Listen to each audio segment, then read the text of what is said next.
I've seen some strange things in crime scene reports, odd weapons, bizarre alibis, killers caught by the smallest mistakes. But this case, it had one of the most unusual clues I've ever come across: a sweet potato. And it wasn't just left at the crime scene by accident, it was used as a silencer.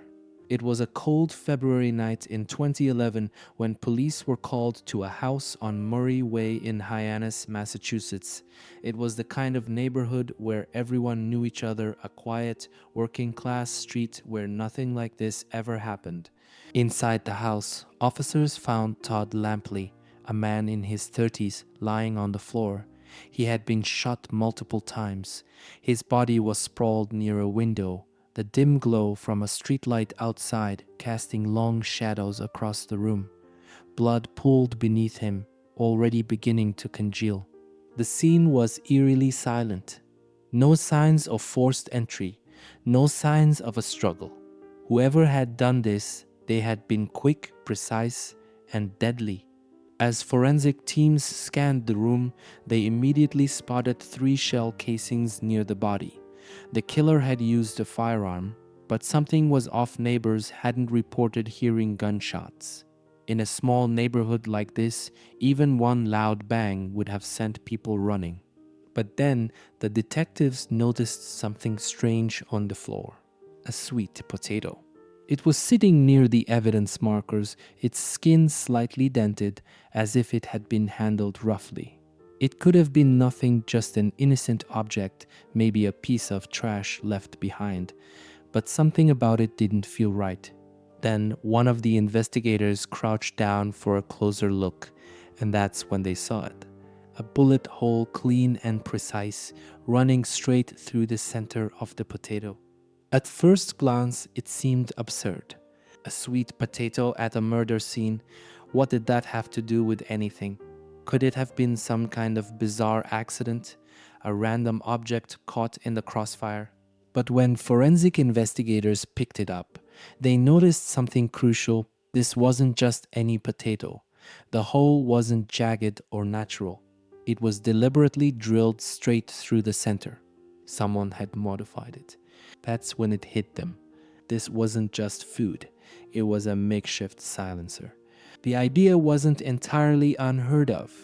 In some criminal circles, a potato, especially a dense, starchy one, was believed to muffle the sound of gunfire. It wasn't as effective as a real silencer, but in a pinch, it could dampen the noise enough to keep people from noticing. And here's where things got even stranger. The method was notorious in pop culture. It had even been featured in the hit HBO show The Wire, where characters used sweet potatoes as gun silencers. Could this have been a coincidence? Or had the killer actually taken inspiration from a fictional crime drama? The detectives were stunned. If this theory was true, they weren't just dealing with a killer. They were dealing with someone who had carefully planned this attack.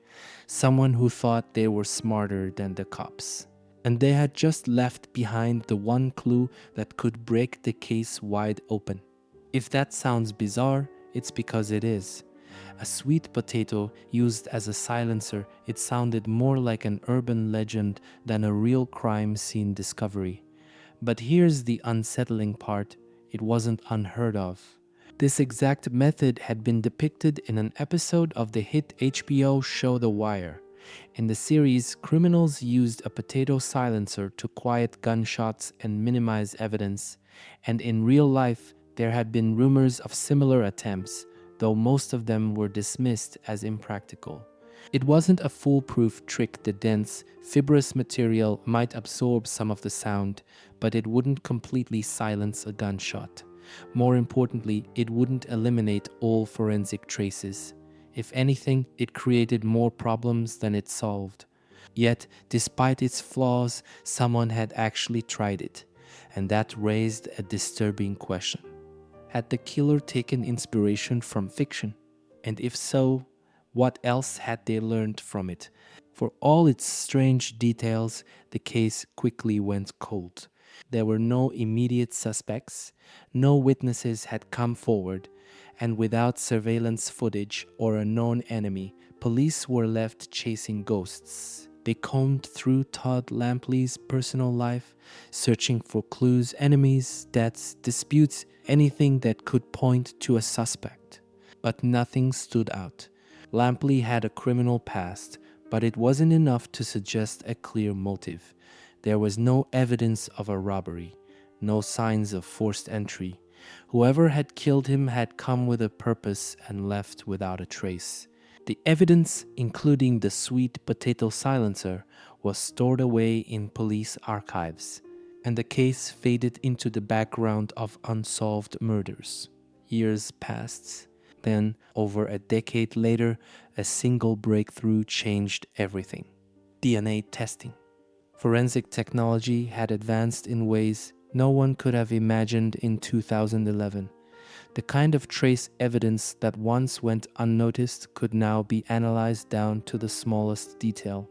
And when investigators decided to re-examine the case, they turned their attention back to the one piece of evidence everyone had overlooked: the sweet potato.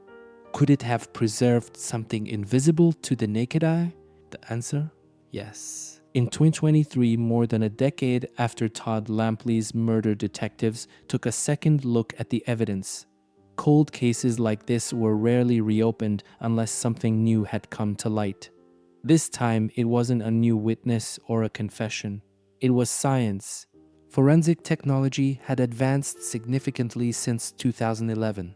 DNA testing had become more precise, more sensitive, capable of extracting genetic material from even the most unlikely objects. And there was one piece of evidence that had never been tested properly: the sweet potato.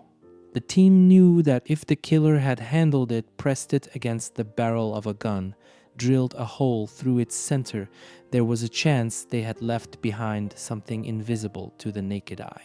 They sent it to the crime lab, where forensic analysts carefully extracted what they could from its surface. The results took weeks, but when they came back, they confirmed what detectives had hoped for. There was DNA. The question now was whose? Finding DNA was only half the battle. To make an arrest, investigators needed a match and name to go with the genetic profile. Without it, the discovery meant nothing.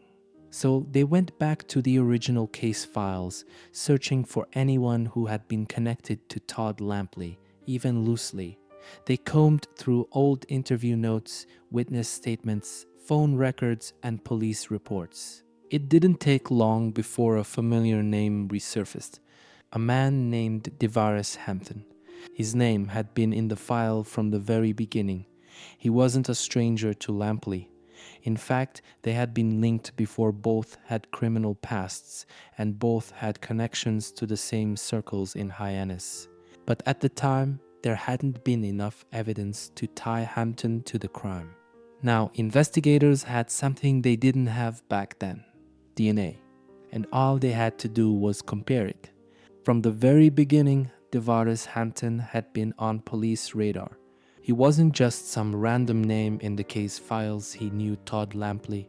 They had run in the same circles, and their histories weren't exactly clean. Hampton had a criminal past, one that included violent offenses, but at the time of the murder, police had nothing solid connecting him to the crime. No eyewitnesses, no fingerprints, no surveillance footage, just rumors and suspicion. That wasn't enough to make an arrest. But now they had something they didn't have before: a way to test his DNA against the genetic material found on the sweet potato silencer. And if it matched, that would change everything. The results came back. A match. Hampton's DNA was on the sweet potato silencer. After more than 10 years, investigators finally had direct physical evidence tying him to the crime scene. But here's where things got even more damning. That wasn't the only proof they had. Because while DNA was powerful evidence, investigators had one more piece of technology on their side. And it was about to place Hampton at the scene of the crime in a way no one could dispute. At the time of the murder, Devarus Hampton wasn't just another name on a list of suspects, he was already on probation. And that meant one crucial thing. He was being tracked. As part of his probation conditions, Hampton had been ordered to wear a GPS ankle monitor. Every movement he made was logged minute by minute, recording his exact location. Investigators subpoenaed the GPS records from that night. If Hampton had been anywhere near Todd Lampley's house, the data would show it. They pulled the records, and what they found was shocking. The GPS data placed Hampton right at Todd Lampley's house on the night of the murder. He wasn't blocks away. He wasn't just passing through. He was there, at the exact time Lampley was shot.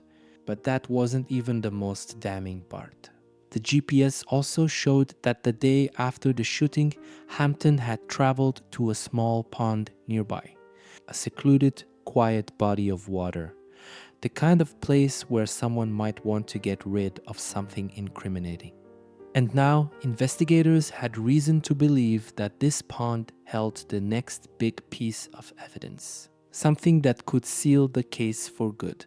Detectives knew this pattern all too well. Killers often discard murder weapons in water, hoping that time, mud, and nature would erase their crimes. But time was no longer on Hampton's side.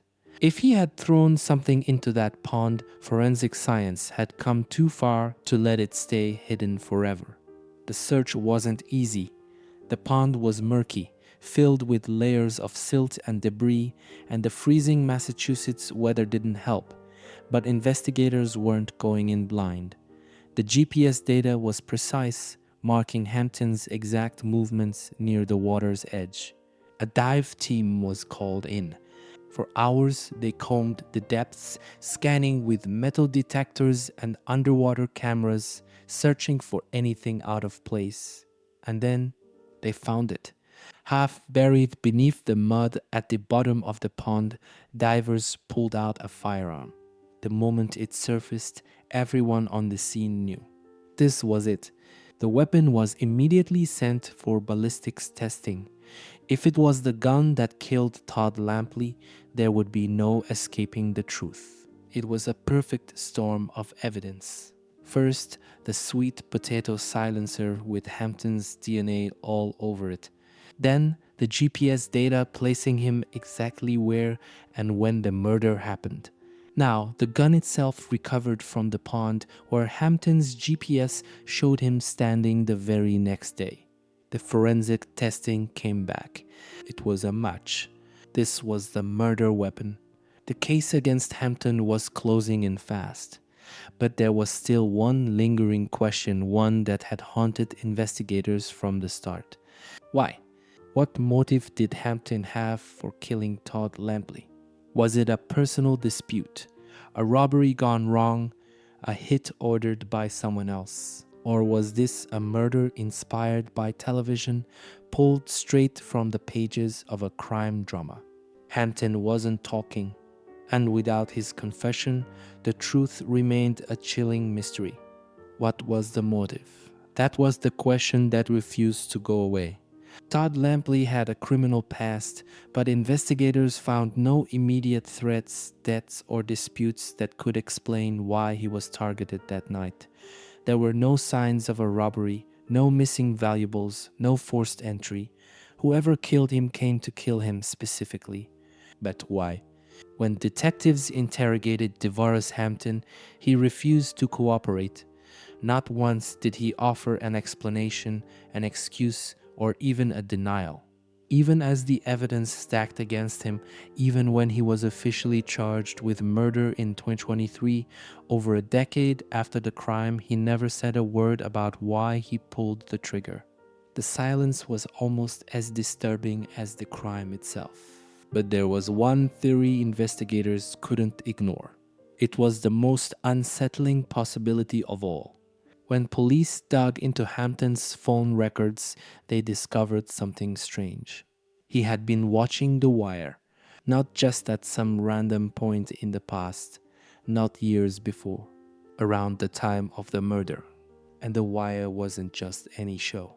It was one of the only mainstream crime dramas to depict the use of a sweet potato silencer. Was Hampton simply a fan of the show? A coincidence? Or was this something far darker? Had he watched the episode, seen the method, and decided to try it in real life? Had he recreated a fictional murder with real blood, a real body, and real consequences? It was a terrifying possibility. Because if true, this wasn't just a murder, it was an experiment. Hampton's trial was said to be one of the most bizarre in recent Massachusetts history. A sweet potato as a silencer, a murder possibly inspired by a TV show, and a killer who had walked free for over a decade. The story made national headlines. The sheer strangeness of the case drew comparisons to infamous crimes where criminals had mimicked movies or pop culture. But this wasn't Hollywood. This was real life. And now Hampton was about to face justice. But as prosecutors prepared for trial, another question emerged, one that no one could ignore. Was Hampton really the mastermind behind the murder? Or was there someone else involved? Some investigators believed Hampton didn't act alone. Maybe he was just the trigger man. Maybe someone else ordered the hit, planned the crime, and made sure Hampton took the fall. There was a reason to suspect it. Lampley's murder had been deliberate. Whoever did it had targeted him specifically, and they had used an unusual method, one that required some level of planning. But if there was an accomplice, they had done an incredible job covering their tracks. Because when it came down to hard evidence, there was only one name tied to the crime: Devarus Hampton. And in court, DNA doesn't lie. Hampton was charged with first-degree murder and multiple weapons violations. The prosecution had built a solid case: DNA evidence, GPS records, and the recovered murder weapon. It was the kind of airtight evidence most cold cases never get. But Hampton's defense team wasn't giving up. They pushed back hard, arguing that while his DNA was on the sweet potato, that didn't prove he pulled the trigger. Their strategy was simple. They suggested that Hampton may have touched the potato at some point, but that didn't make him the killer. Maybe he had handled it earlier. Maybe someone else committed the murder and used a potato that just happened to have Hampton's DNA on it. It was a long shot, and the prosecution knew it. Because while the DNA alone was strong evidence, it wasn't their only proof. They had something even more damning. And when they revealed it, the defense's argument fell apart completely. The GPS data. Hampton's own court-ordered ankle monitor, the one he had been wearing as part of his probation, placed him at Todd Lampley's house on the night of the murder. Not near it, not hours before or after. Right there, at the exact time of the shooting. And if that wasn't enough, his GPS showed him traveling to the pond the very next day, the same pond where police later recovered the murder weapon. It was too much to ignore. The DNA, the GPS, the discarded gun, everything pointed to one person. And the jury agreed. After years of uncertainty, after a decade of silence, Todd Lampley's family finally had their answer. Justice had been served. The jury didn't hesitate. The evidence was overwhelming: the DNA, the GPS data, the murder weapon recovered from the pond. There was no reasonable doubt left. Devarus Hampton was convicted. Forensic science had caught up to him. Time had worked against the killer, not for him. It was a case that proved something detectives had long believed. Even the most unusual clues: a discarded potato, a random GPS record, a scene from a TV show, could become the key to solving a murder. The courtroom was filled with a mixture of emotions. For Todd Lampley's family, it was the end of a nightmare. They had spent more than a decade wondering, waiting, hoping for answers. Now they could finally stop questioning what had happened that night in 2011. But as the reporters rushed to file their stories, their headlines focusing on the bizarre nature of the crime, there was still a sense of unease. Because even though Hampton was behind bars, something about the case still felt unfinished. Something still didn't add up.